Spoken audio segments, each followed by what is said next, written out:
like rain after watching This Is Us last night, right, Natasha? I'm still crying. Can I tell people the end?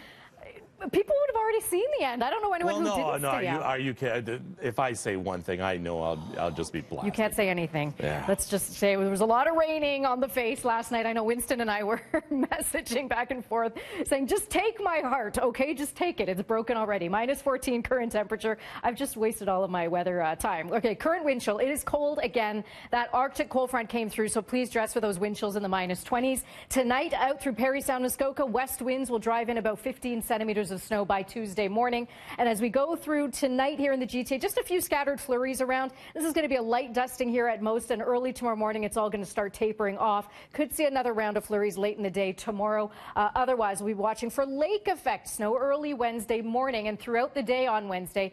Potentially some snow. I'll talk about that in about 10 minutes. But today we are running again below seasonal, -7 at the warmest point of the day today. Stephanie, it's going to feel like -14. We are looking at a few issues right now on the eastbound 401 approaching Weston in the Express. We did have an issue there. A right lane was blocked with a stalled vehicle. Right now, you're just looking at volume heading through that stretch. We're no longer seeing that stalled vehicle. It's been taken out of the way there.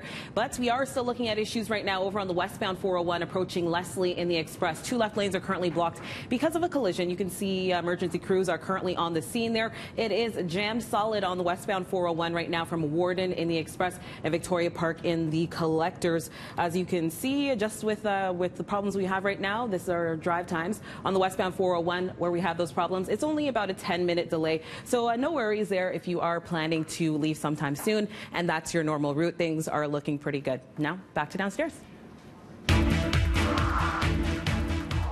The Philadelphia Eagles have won their first ever Vince Lombardi trophy as they knock off the New England Patriots to win the Super Bowl.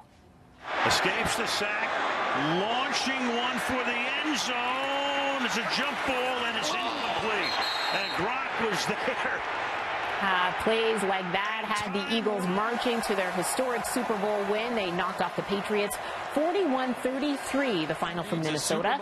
The Eagles quarterback Nick Foles tossed 373 yards as he wins his first ever Super Bowl MVP title. Not bad for a guy who spent most of his career as a backup. And if you need to know any more proof to see just how much of a leader Nick Foles is, check this out here. He calls his own number. There's Trey Burton hitting the QB in the end zone for that 1-yard strike. That set the tone for the rest of the game. And Justin Timberlake took to the halftime show as well. Despite rumors that there would be a hologram of the late singer Prince, Timberlake paid a different kind of tribute to the Purple Rain star.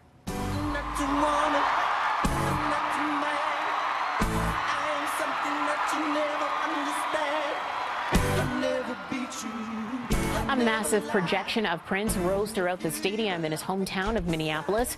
Timberlake sang alongside the projection in a rendition of I Would Die For You. The rest of the halftime show earned some lackluster reviews, though, some saying his performance seemed fake and the performance fell flat. However, compared to his infamous performance in 2004 with Janet Jackson, this year's show went without controversy and was fumble-free. Well, the daughter of a former prime minister now wants to be the premier of Ontario. Caroline Mulroney, a former Toronto lawyer and daughter of former Prime Minister Brian Mulroney, has tossed her hat into the ring to replace Patrick Brown. He quit as leader amidst sexual misconduct allegations. Mulroney has never held elected office, but has already been appointed as the PC candidate in York Simcoe. She joins declared candidates Doug Ford and former Whitby Oshawa MPP Christine Elliott. They all want to replace Brown as PC leader. Mulroney will be a guest here live on BT just after the 7 o'clock hour. The LA County Sheriff's Office will be updating the investigation into Natalie Wood's death today. This comes days after they named actor Robert Wagner a person of interest in her death nearly 4 decades ago. Woods disappeared November 28, 1981, while on a boat with Wagner, her husband, and actor Christopher Walken. It was initially reported that Woods tried to take a dinghy to shore, but the waters were rough and she fell overboard. Her body was recovered the next morning.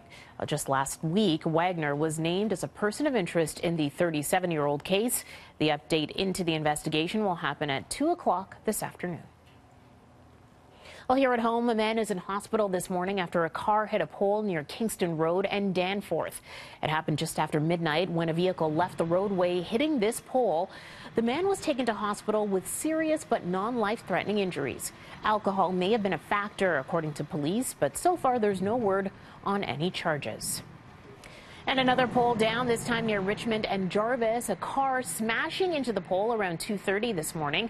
There were no injuries there. Still not clear why the vehicle left the road. No charges will be laid. Northbound Jarvis lanes were closed for several hours, but they have since reopened.